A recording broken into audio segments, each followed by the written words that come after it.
Эфир нашего канала продолжает выпуск новостей. В студии Сергей Михедов. Здравствуйте. Коротко о главных темах выпуска. Выборы в столице республики состоялись. Кто будет руководить Якутском в ближайшие 5 лет? С 1 апреля изменятся правила приема детей в первый класс. Озвучим основные нововведения. Якутский пианист Алексей Слепцов дал концерт в Москве. Почему этот вечер стал самым ожидаемым культурным событием столицы России?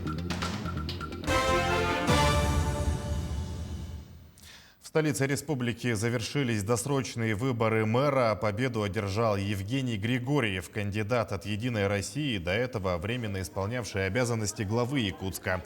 За него, по предварительным данным, свой голос отдали 34 900 избирателей или 44% проголосовавших. Второе место в выборной гонке занял Виталий Обедин, представитель «Справедливой России». Он набрал 31 560 голосов. Замыкает тройку кандидат от Компартии Сава Михайлов. Его в качестве мэра хотели видеть 8 936 человек.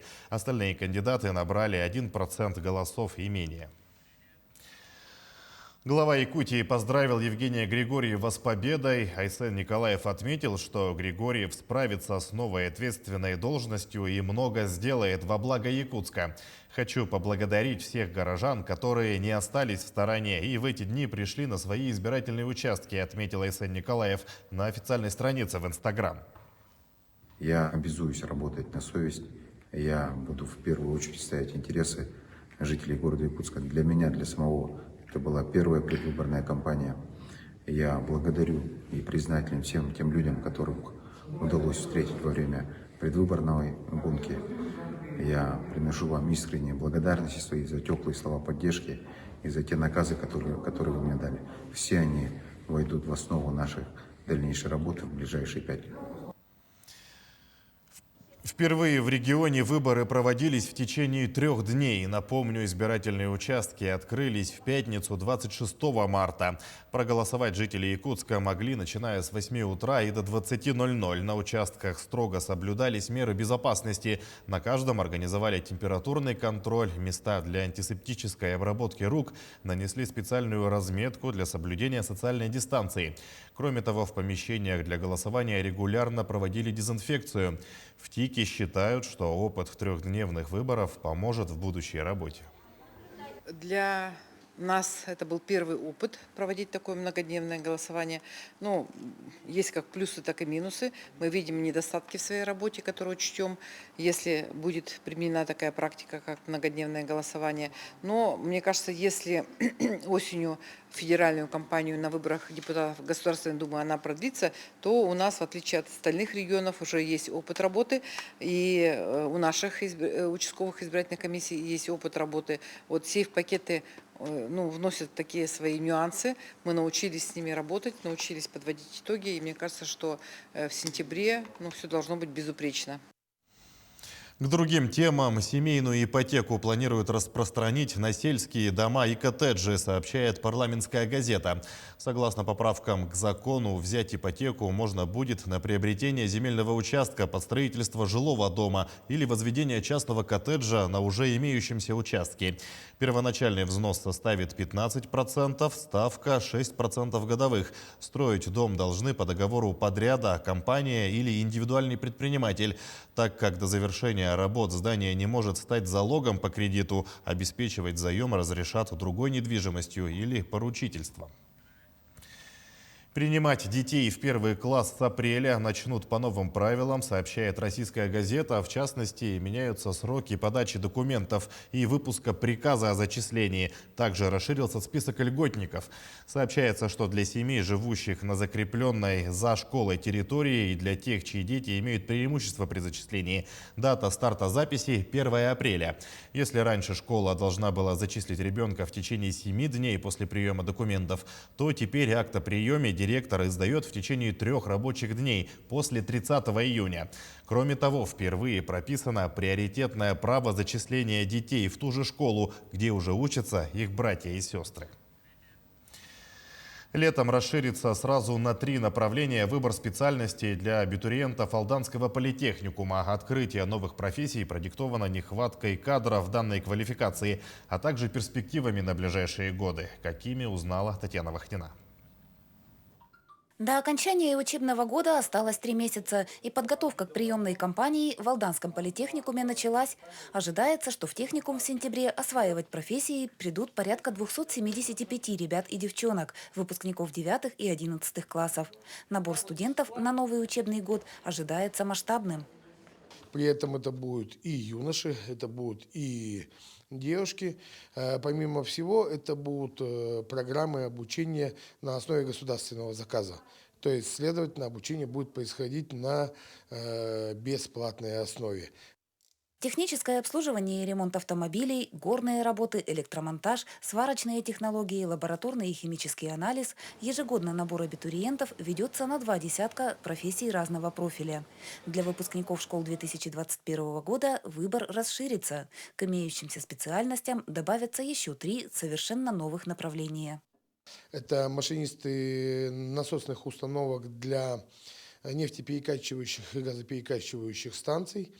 Это операторы автоматических устройств производственных процессов и та вообще для республики необычная специальность, которая по большому счету на территории еще не готовилась. И мы готовимся сейчас к прохождению ее лицензирования. Это оператор финажных заводов. В настоящее время ведется работа по лицензированию на обучение по этим направлениям. Открытие новых профессий и специальностей продиктовано востребованностью кадров данной квалификации, а также перспективой на будущее.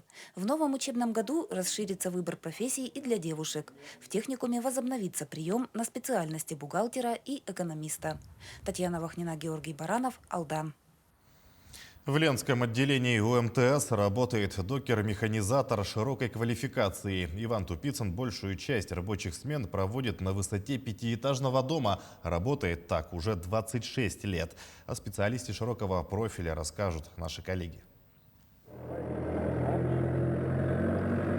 Зима работы прибавляет. Перед погрузкой на машину стропольщик обязательно очищает груз от снега. Сегодня на зимник с Ленского отделения УМТС отправляют барабаны с металлическим канатом. Ответственный Иван Тупицын. Стропольщик сегодня, пока нет работы на технике. На самом деле Иван Тупицын – докер-механизатор широкой квалификации. Работает на всех видах погрузочных машин. В коллективе его ценят. Специалист высокой квалификации. Работает на кране, на кранах, на всех козловых, на погрузчиках. Стропольщик опыта. У него очень много рабочего. Самое главное, исполнительный, ответственный исполнительный работник. В Ленском отделении УМТС Иван Тупицын работает 26 лет. И почти все эти годы на высоте. Большую часть стажа наработал на товарном комплексе номер 6, так называемой металлобазе. Трудился на единственном 32-тонном козловом кране. Эта техника уникальная, позволяет перемещать длинномерные грузы на территории всей рабочей области. Крановщику нужны знания физики и геометрии, а также устойчивая психика. Много времени приходится проводить на высоте. Поэтому работа на земле как психологическая разгрузка. На земле как-то быстрее время проходит. Вот так. А в кране? В кране медленно, скучно, один сидишь. Все. А тут вроде как среди людей, знаете, летом, наверное, интереснее. Все-таки груз идет с речного порта, поток большой, работа разнообразная. Хоть на земле интересней, а работать на кране приходится все же чаще. Высоты крановщик не боится, за рабочую смену может подниматься в кабину по 2-3 раза. Через 2 месяца Иван Тупицын будет проводить здесь куда больше смен. В мае начнется навигация. Олеся Васева, Олег Соснин, телеканал «Алмазный край». Подведены итоги республиканского театрального фестиваля «Желанный берег». В течение месяца жюри оценивало порядка 20 спектаклей. Так, победителями в номинации «Лучшая женская роль» стала актриса театра Олонхо Нергуяна Маркова за спектакль «Три светила». А лучшую мужскую роль сыграл по версии жюри актер театра юного зрителя Георгий Бессонов в спектакле «Костюмер». В номинации «Лучшая режиссерская работа» выиграла Екатерина Тайшина за работу «Платформа. История одного вокзала» в театре оперы и балета. А лучшим спектаклем стали «Черная лиса» театра танца, «Сон шамана» театра Олонхо и «Судьба» театра кукол Якутии. Поздравляю всех работников театра с Международным днем театра. Я очень рад, взволнован получением отличия. И свою благодарность хочу передать руководству Сахатеатра, коллегам и всем работникам театра. В Москве состоялся концерт якутского пианиста, лауреата международных конкурсов Алексея Слепцова. Почему этот вечер стал самым ожидаемым культурным событием и какие композиции затронули струны души жителей столицы России? В материале Айсаны Бурнашовой. Концерт Алексея Слепцова должен был состояться еще в апреле прошлого года, но из-за пандемии коронавируса его переносили целых 3 раза. И вот сегодня музыкальный вечер все же состоится. Музей Чайковского в Москве уже готов встретить своих слушателей. Концерт открыла композиция самого яркого представителя эпохи барокко Георга Фридриха Генделя «Чекона». Это виртуозные клавирные вариации. В руках пианиста технически сложное произведение раскрылось. Игра якутянина буквально распахнула двери в мир музыки.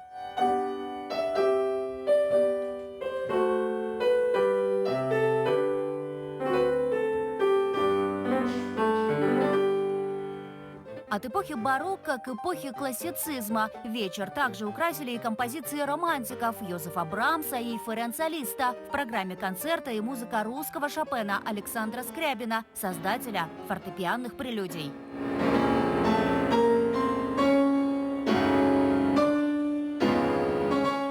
У меня произведение составлено таким образом, что каждое произведение или цикл, он будет таким своеобразным философским прочтением или будет как философские думы. Я люблю очень такие произведения.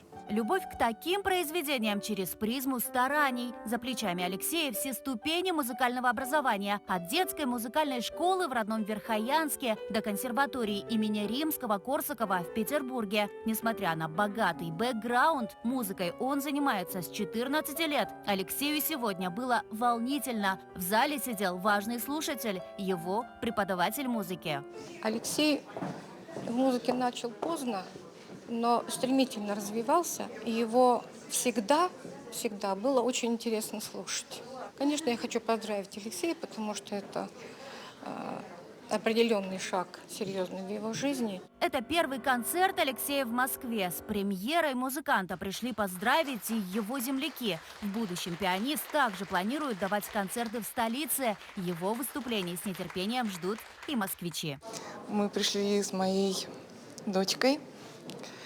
И нам очень понравилось. Прекрасное исполнение. Мне хочется пожелать ему большой, счастливой, удачливой творческой жизни. Айсана Бурнашова, Джур Березкин, Москва. Мы продолжаем следить за развитием событий. И помните о безопасности. Носите маски, соблюдайте социальную дистанцию и оставайтесь с нами.